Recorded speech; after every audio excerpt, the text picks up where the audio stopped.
Welcome to study IQ। Amit वरीदी किलोर। Free temple movement, I am pretty sure आप लोगों ने न्यूज में या फिर करंट अफेयर्स में या सोशल मीडिया पर ये हैशटैग देखा है, इसके बारे में कुछ सुना होगा, free temples movement. Let's discuss what is this. See, primarily free temples movement, जैसे कि नाम से ही पता चलता है, free temple movements is basically a public movement. It's a socio political movement which is primarily focused on the freeing the administration and control of Hindu temples from the state governments। यानी कि अगर हम सरलता से समझे तो कहने का मतलब यह है कि जो मंदिर होते हैं, जो हिंदू मंदिर होते हैं, उनके ऊपर स्टेट गवर्नमेंट का एडमिनिस्ट्रेटिव कंट्रोल होता है। एंड दिस मोमेंट एंटेल्स कि वो कंट्रोल को हटाकर बेसिकली भक्तों के हाथों में या फिर जो डिवोटीज है उनके हाथों में दे दिया जाए। That is what the purpose of this movement is.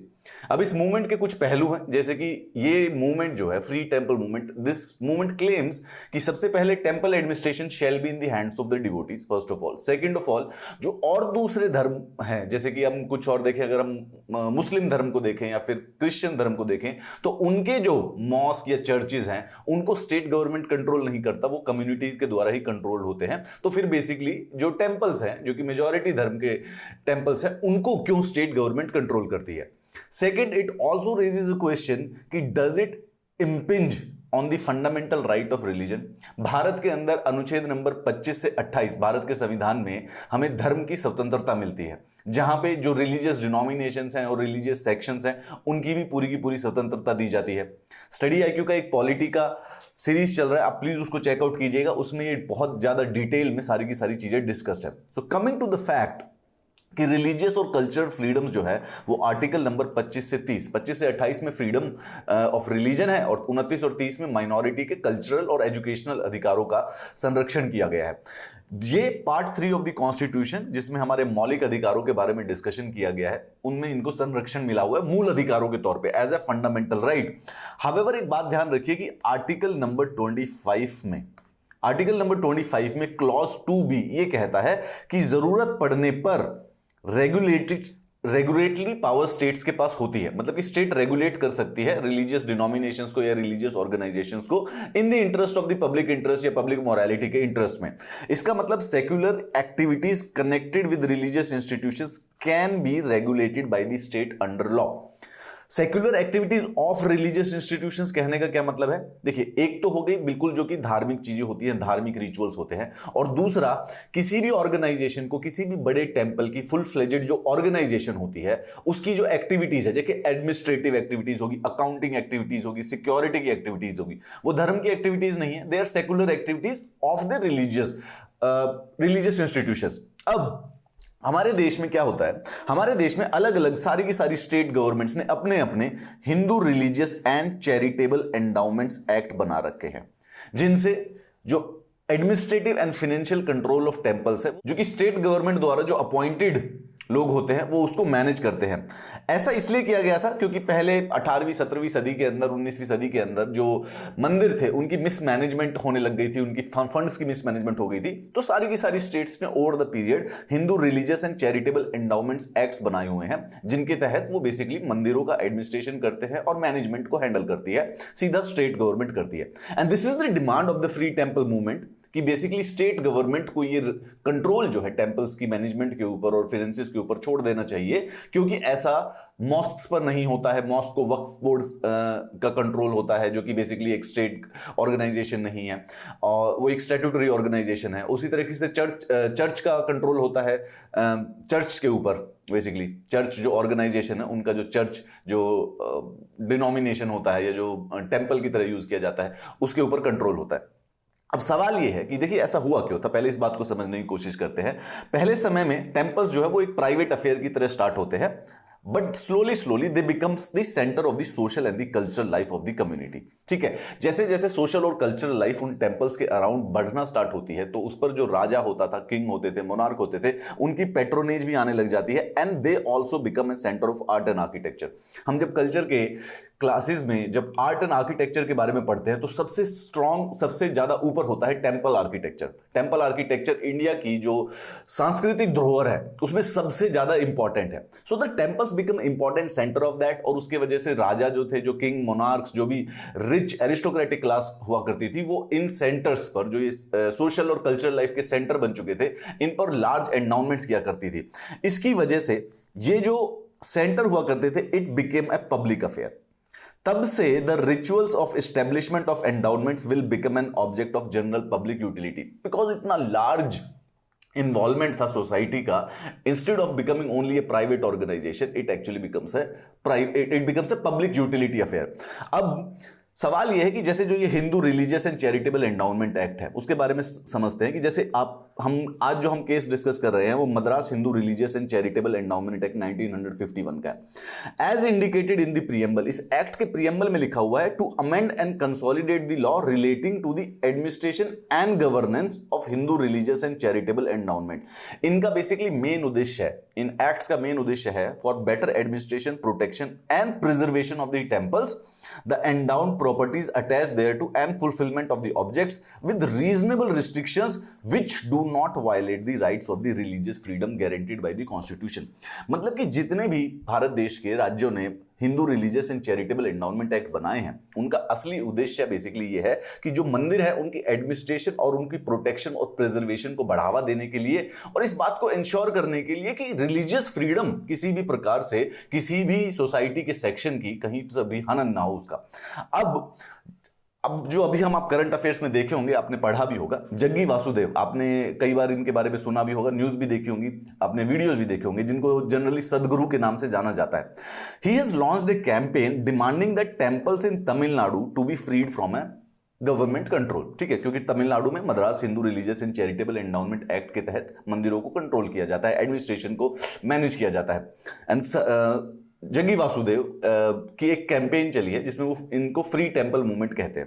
अब वासुदेव जो कि स्पिरिचुअलिस्ट है, उनकी काफी बड़ी फॉलोइंग है सेलिब्रिटीज के बीच में, उनको काफी लोग सुनते हैं। ही is a spiritualist, he has also a particular political cloud. सवाल यह है कि जो ये मूवमेंट है ये नई नहीं है, ऐसा नहीं है कि फ्री टेंपल मूवमेंट कोई नई है या वासुदेव के द्वारा चलाई गई है, ये काफी समय से कई जगहों पर रही है। बट सवाल ये है, कहने का मतलब यह है कि प्राइमरी आर्गुमेंट, जो इस टेंपल का प्राइमरी आर्गुमेंट है वो ये है कि India is a secular country, ये तो हमारे संविधान में लिखा गया है, can not be having control on the religious institutions. तो जो लोग कहना चाहते हैं कि टेंपल्स को फ्री कर दिया जाए, इस बात को कंटेंट करते हैं कि जो other worships of places of religion है, जैसे मॉस्क हो गया, चर्च हो गया, they are not under the government control, so why temples. इस बात में कितना सच है? देखिए, ऑन फेस वैल्यू अगर देखा जाए, there appears to be some truth in this statements. ठीक है, जो purely administrative aspects of the temples होते हैं, जैसे कि बजटिंग हो गया, वैकेंसीज को फिल करना हो गया, उसकी जो ऑर्गेनाइजेशन, जो कमिटी उनको मैनेज करती है, उसकी जो वैकेंसीज होती है वो गवर्नमेंट फिल करती है, are regulated under the Hindu religious and charitable endowments act. States, सबके अपने अपने स्टेट्स के अपने अपने एक्ट है। तमिलनाडु का है Tamil Nadu Hindu religious and charitable endowment act 1959। Kerala ने भी अपने अलग से देवासम बोर्ड बना रखे हैं, जिनसे वहां पर वो majority of the Hindu temples को गवर्न करते हैं। Travancore Cochin Hindu religious institution act, Madras Hindu religious and charitable endowment act, Guruvayur Devaswom act, Koodalmanikyam Devaswom act 2005। इस समय हम साउथ इंडिया के स्पेसिफिकली इसलिए डिस्कस कर रहे हैं क्योंकि जो जग्गी वासुदेव की जो मूवमेंट है वो प्राइमरली तमिलनाडु के ऊपर फोकस्ड है, तमिलनाडु के जो टेंपल्स हैं उनको फ्री कराने के लिए, और उसी कॉन्टेक्स्ट में कुछ स्टेटमेंट्स भी आई हैं। तो इस प्रकार से अलग अलग स्टेट्स अपने अपने बना रखे हैं। सवाल ये है कि एक फ्री टेंपल्स की जो ये मूवमेंट है ये क्लेम करती है कि government make money of the temple as the respective act lays down rules on how the coffers of the temple should be manage. क्योंकि इन एंडाउमेंट्स एक्ट्स के द्वारा रिलीजियस अफेयर्स को जो मेंटेन करते हैं उसके अंदर फाइनेंशियल मैनेजमेंट भी इन्वॉल्व होती है। तो फ्री टेंपल मूवमेंट के अकॉर्डिंग गवर्नमेंट टेंपल से पैसे बनाती है। हावेवर एक बात है, सवाल यह है कि जो भी डोनेशंस आते हैं टेंपल पे, चाहे हुंडी में जो कलेक्शंस हो या फिर बेसिकली प्राइवेट जो कलेक्शंस होती है, प्राइवेट जो डोनेशंस होती हैं, वो एक सीधा बैंक अकाउंट में जाती है, और the temples budget needs the HRC departments approval to utilise some funds. However these funds can only be used for activities related to temples and can not by law pocketed by the officials appointed by the government to the temple trust and the board। तो समझने की कोशिश कीजिए, हर state में Hindu religious and charitable endowment act है, जिसमें state government administration और management control करती है मंदिरों का। कहने का अर्थ यह है कि स्टेट गवर्नमेंट के द्वारा बोर्ड अपॉइंट किए जाते हैं, जिससे उनका सारा का सारा फाइनेंशियल मैनेजमेंट होता है। फ्री टेंपल मूवमेंट के अकॉर्डिंग उनके फाइनेंसेस का बेसिकली गवर्नमेंट मिसयूज कर सकती है। हावेवर जितने भी कानून है सारे के सारे, उसमें जो भी उस मंदिर में पैसा आता है, चाहे हुंडी में पैसा आए, चाहे डोनेशन में पैसा आए, चाहे दान पात्र में पैसा आए, प्राइवेटली आए, वो एक बैंक अकाउंट में जाता है। और जो बोर्ड, जो बजट, जो भी उसमें खर्चा, जो भी अप्रूवल होता है, उसको HRNC, ये हिंदू रिलीजियस वाला, हिंदू रिलीजियस एंड चैरिटेबल एंडाउनमेंट्स का जो बोर्ड होता है, वो अप्रूव करता है। और कानून के अकॉर्डिंग वो कोई भी ऐसा अप्रूव नहीं करता कि मंदिर के अलावा कहीं पर काम किया जाए। तो जिस मंदिर का पैसा है उसी की एडमिनिस्ट्रेशन में, उसी की डेवलपमेंट के लिए, उसी की मेंटेनेंस के लिए यूज होता है। उसके साथ साथ जो एडमिनिस्ट्रेशन चार्जेस है इन एंडाउनमेंट बोर्ड्स के, या फिर किसी भी मंदिर के लिए जो कमेटी या बोर्ड बना है उसको मैनेज करने के लिए, उसके जो एडमिनिस्ट्रेशन चार्जेस है, can only B use for departments functioning and can not be pocketed by the government official. Tamil Nadu के जिस केस में हम डिस्कस कर रहे हैं, 4 से 12% of temple income is given to the department. जो ये डिपार्टमेंट होते हैं, HRNC डिपार्टमेंट जो है, 4 से 12% डिपेंडिंग कितनी भी अगर ज्यादा बड़ा मंदिर है या फिर छोटा मंदिर है, डिपेंडिंग ऑन द डोनेशंस आ रहे हैं, वो 4 से 12% इनकम इन बोर्ड को असाइन हो जाती है फॉर द एडमिनिस्ट्रेटिव पर्पसेज। जो इनके लोग हैं, जो मैनेजमेंट में लोग हैं, अकाउंटिंग में लोग हैं, उनको सैलरी देने के लिए। Money is used to pay salaries of those working with HRC in department. Therefore the government can not take the temples income और put that money to its own use. ये सिर्फ और सिर्फ एक एडमिनिस्ट्रेटिव कन्वीनियंस है कि उसको government control करती है। मोर और लेस जो पैसा मंदिर का होता है वो मंदिर के पास ही रहता है। मतलब कि जो पहला जो बेसिक एलिगेशन है फ्री टेंपल मूवमेंट का, उसके अंदर एक बहुत बड़ा फ्लॉ है कि ये पैसा कहीं से भी गवर्नमेंट यूज कर सकती है, वो पैसा अभी भी मंदिरों के पास ही रहता है। अब Tamil Nadu Hindu religious and charitable endowments act of 1950 did away with the board and instead constituted an Hindu religious and charitable endowment department which is led by a commissioner. ठीक है, तो उन्होंने बोर्ड भी हटा दिया था और एक डिपार्टमेंट बनाया हुआ है जिसको एक कमिश्नर लीड करता है। उस डिपार्टमेंट की कोई सैलरीज अगर जरूरत पड़ती है तो वो मंदिर ही पे करता है, लेकिन जो भी फाइनेंसिस को अप्रूव करना होता है मंदिर के डेवलपमेंट मेंटेनेंस के लिए ही किए जा सकते हैं। उसमें स्टेट गवर्नमेंट कभी भी किसी प्रकार का हिस्सा नहीं रख सकती है। इस एक्ट के बाद कई सारी मॉडिफिकेशंस हुई हैं। इस समय तमिलनाडु में कम से कम 38,000 जो टेंपल्स हैं इसी एक्ट के अकॉर्डिंग मैनेज किए जाते हैं। अब हर स्टेट के पास अपने अपने ये बोर्ड है। जैसे कि अगर हम देखें केरला में देवासम बोर्ड होता है, तमिलनाडु में HRNC जो ये बोर्ड है, इनका काम ये है, अगर हम सेक्युलरिज्म के कॉन्टेक्स्ट में स्टडी करें कि does it clash with the secularism, तो it separation of the state of the religion का जो इशू है, क्योंकि जो भी ये रिलीजियस एंडाउनमेंट्स के एक्ट्स हैं ये सिर्फ और सिर्फ administrative aspect such as how much provision should be used, how much money should be allotted for certain activities, सिर्फ उसके साथ डील करते हैं, ना कि इन चीजों से कि बेसिकली रिलीजियस कस्टम कैसे होने चाहिए, प्रैक्टिसेस ऑफ द टेंपल कैसे होने चाहिए। The laws deal more with the administrative aspects and the accountability, कि अगर मंदिर के पास पैसा आता है तो उसको किसी तरीके से करप्ट तरीके से, गलत तरीके से यूज ना किया जा सके और किसी प्राइवेट आदमी उसको मिस यूज ना कर सके। Such all that activities utilisation of surplus fund should be done in line with the religious institute और द हिंदू नॉर्म। कहने का मतलब है कि सेक्युलरिज्म को बढ़ावा देना है। जो हिंदू नॉर्म्स होते हैं, जो हिंदू रिचुअल्स होते हैं, हिंदू के जो प्रिंसिपल्स हैं, उसी बेसिस पर उस मंदिर का जो फिनेंसेस है उनको मैनेज किया जाए, is the main purpose of the HRNC department. अब ऑब्जेक्टिव ऑफ द लॉ जो है is primarily to oversee and facilitate proper management and governance in temples and ensure that its funds are not misappropriated or misused. The need arose क्यों? देखिए, temples जो हैं, जितने भी हमारे पुराने टेम्पल्स हैं, वो कई सदियों से, कई 1000 ईयर से हैं, जो कि evolve from the local places of the worship, और उसके बाद जो सिर्फ लोकल प्लेसेस ऑफ वर्शिप हुआ करते थे, over the time they became the symbol and the centre of the learning, cultural and heritage. मतलब कि उनका बहुत ही ज्यादा पब्लिक यूज हो गया। अब अगर हम ये मदुराई का मीनाक्षी टेंपल देखें, ये कोई लोकल एसेट तो नहीं है, this is a national heritage, this is a national culture, ये एक नेशनल एसेट है। Mostly temples that are historic importance are nationalised as Meenakshi Amman temple. देखिए, this is a tremendously, it's like a architecture marvel. इसको अगर आप देखेंगे तो it's not just a place of worship anymore, rather it represents history and architecture. Temples का control जो basically है वो सिर्फ और सिर्फ वर्शिप के लिए नहीं रह गया है, वो आर्किटेक्चर के सिंबल बन चुके हैं, खुद एक स्वयं में इतिहास है। Free temples long standing demand है इसी बेसिस पर कि दूसरे वाले कॉन्टेक्स्ट को अगर हम स्टडी करें कि mosque and churches are exclusively manage by respective communities. परंतु बात यह है, अगर आप इसको पूरी तरह से डिटेल में जाएंगे, जैसे मॉस्क जो है वो वक्फ बोर्ड के द्वारा मैनेज होती है, but they do not play a role in the economics of the local mosque. The decision on which are taken by the local Jamaat. Waqf board are not very different from HR&CA department, and argument there is a preferential treatment to mosque when compared to temples is technically incorrect. ये अलग बात है कि वक्फ board directly state control नहीं करता है, परंतु वक्फ board के जो काम है वो एग्जैक्टली HR&CE बोर्ड के ही है। तो स्टेट गवर्नमेंट किसी टेंपल को मैनेज कर रहा है, एडमिनिस्ट्रेशन कर रहा है, और वक्फ बोर्ड मैनेज कर रहा है, तो उसके बीच में कोई फंडामेंटल प्रिंसिपल बेसिस पर फर्क नहीं है, because they both do the same administrative thing. बाद में जो है प्राइमरली जिस मस्जिद का पैसा होता है उसी की डेवलपमेंट में यूज किया जाता है, जिस मंदिर का पैसा होता है उसी के पास, उसमें स्टेट कुछ पार्ट नहीं ले सकता, क्योंकि अगर ऐसा होता तो ऑटोमेटिकली सुप्रीम कोर्ट इसको अनसेक्युलर कहकर ऐसे किसी कानून को बेसिकली कॉन्स्टिट्यूशन से वॉइड कर सकती थी। Enforcing the law is easier when it is people's asset than when it is private asset, which is the aim of HR&C law.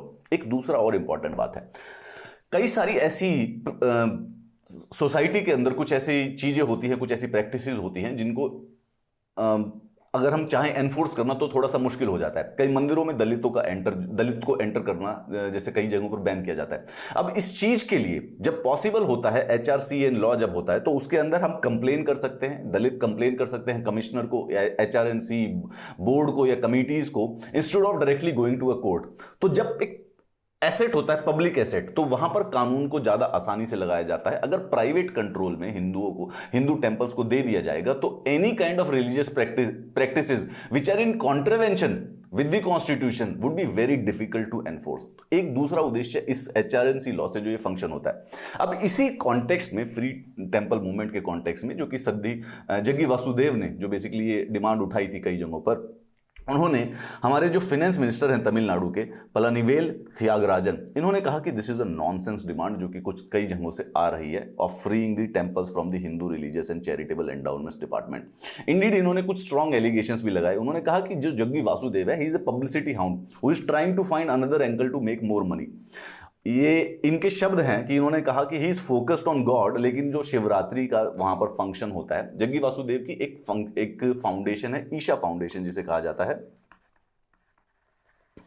एक काफी पॉपुलर सोशो स्पिरिचुअल फाउंडेशन है। तो वहां पर शिवरात्रि के दिन काफी बड़े फंक्शंस होते हैं। तो उन शिवरात्रि के दिनों में जो फंक्शंस हैं वहां पर उनकी टिकट होती है 5 लाख रुपए की, 50,000 रुपए की, 5,000 रुपए की। तो ये बेसिकली स्पिरिचुअल नहीं है, तो एक कमर्शियल एक्शन हो गया। ऐसा एलिगेशन दिया गया पलानीवेल थियागराजन के द्वारा। Is this a sign of a man of a god? Is this an identifying mark of a spiritual man? क्या वो स्पिरिचुअल मैन हो सकता है जो एक पब्लिक फंक्शन को या फिर एक रिलीजियस फंक्शन को इतना कमर्शियलाइज कर दे कि वहां पर 5-5 लाख रुपए की टिकट लगे? He is a commercial operator pretending to use God and religion to get help. ऐसा मिस्टर थियागराजन के द्वारा एलिगेशन की गई। उन्होंने यह भी बताया कि there are difficulties in constituting the committee to manage the temples of electing the members for it. अगर मंदिरों को स्टेट गवर्नमेंट से छोड़ के इंडिविजुअल कम्युनिटीज के हाथ में दे दिया, सवाल यह है कि कमेटी को क्रिएट कौन करेगा, इसका एलिजिबिलिटी क्राइटेरिया क्या होगा, इसको मैनेज कैसे किया जाएगा गवर्नमेंट के द्वारा। Only from villages where the temple stand from the outside. अब जैसे एक मीनाक्षी टेंपल है, अब उसकी जो मैनेजमेंट होगी क्या वहीं के ही लोग करेंगे, या फिर बेसिकली जो, अगर सवाल यह है कि फ्री टेंपल मूवमेंट कहती है कि भक्तों के हाथ में टेंपल मैनेजमेंट होनी चाहिए, but again this also raises the question कि कौन से भक्त, क्या उसी गांव के भक्त होंगे, क्या उसी जगह के भक्त होंगे, या बाहर से भी आ सकते हैं। This opens up a Pandora box जिसका कोई खास सॉल्यूशन नहीं है। Also it would lead to a much more corruption, assumingly कि इस समय मेजॉरिटी धर्म जो है वो हिंदू है, तो हिंदू टेंपल बहुत लार्ज नंबर्स में है in relation to the other religions. So managing all those affairs would be tremendously difficult अगर उनको सेपरेट कर दिया जाए स्टेट गवर्नमेंट के द्वारा। स्टेट गवर्नमेंट का जो कंट्रोल है इंश्योर्स कि जो मंदिर हैं वो मिसमैनेज ना हो, उनके फाइनेंसेस जो हो मिसयूज ना हो, और रेगुलेट रहें। इन एनी सिनेरियो उनके फाइनेंसेस को कभी भी स्टेट यूज नहीं कर सकता है, क्योंकि बाय कानून वो सेक्युलरिज्म के अगेंस्ट चला जाएगा। This has been saying, so where a Bhakt was born in Madurai is a great Meenakshi devotee but is living in Chennai, eligible for it? तो इस प्रकार के कई सारे से क्वेश्चन हैं। अब इनकी जो एलिगेशंस हैं Palanivel Thiagarajan के अगेंस्ट द जग्गी वासुदेव, उनके against Isha Foundation has come forward telling कि उनके बड़े सारे से सोशल कॉजेज हैं, वो स्कूल्स भी चलाते हैं, एजुकेशन से संबंधित कई सारे काम करते हैं, एंड इस प्रकार की जो एलिगेशन है ये थोड़ी सी गलत है। परंतु जो ये एलिगेशन है बेसिकली इन द सेंस कि शिवरात्रि पर ऐसी टिकटें होती हैं या फिर उनके कुछ ऐसे प्रोग्राम्स होते हैं जो कि सिर्फ और सिर्फ रिच और वेल टू डू लोगों के लिए होते हैं, ये बेसिकली इस बारे में इस पर कुछ इस प्रकार से चल रहा है। सो आई होप यू अंडरस्टैंड कि फ्री टेम्पल मूवमेंट क्या है। फ्री टेम्पल मूवमेंट एक मूवमेंट चल रही है, सोशियो पॉलिटिकल मूवमेंट, जो कि ये कहना चाहती है कि जो टेम्पल्स है वो स्टेट गवर्नमेंट्स के कंट्रोल में नहीं होनी चाहिए। Primarily right now focused in Tamil Nadu, क्योंकि जग्गी वासुदेव वहां पर इस समय कई बार इस बारे में डिमांड उठा चुके हैं। उनका कहना यह है कि जो मॉस्क हैं और जो चर्चेज हैं उसको स्टेट कंट्रोल नहीं करती, उनको कम्युनिटीज ही कंट्रोल करती है, तो फिर टेंपल्स को क्यों किया जाए, and is it against secularism. We have discussed all those points. I hope you like the videos. अगर आपके इस बारे में कुछ और अपने विचार हैं तो मुझे इस यूट्यूब वीडियो के नीचे कमेंट्स करके जरूर बताइएगा। This is a very important and interesting debate, so let's engage in a conversation over there. अगर आपको मुझसे बात करनी है, figure me out on the social media. Have a nice day.